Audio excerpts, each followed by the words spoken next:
In Google Meet, go to the three dots and click on Whiteboard. That will ask you if you want to start a new whiteboard or choose one that you already have in Drive. If you choose a new one, it will automatically create a new jam, and a window will pop up that asks you what kind of access you want to give to people, view or edit access.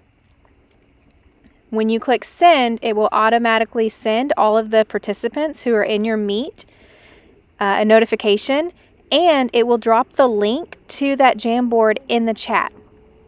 So then everybody in the chat can click on that link to go directly to the Jamboard and start participating.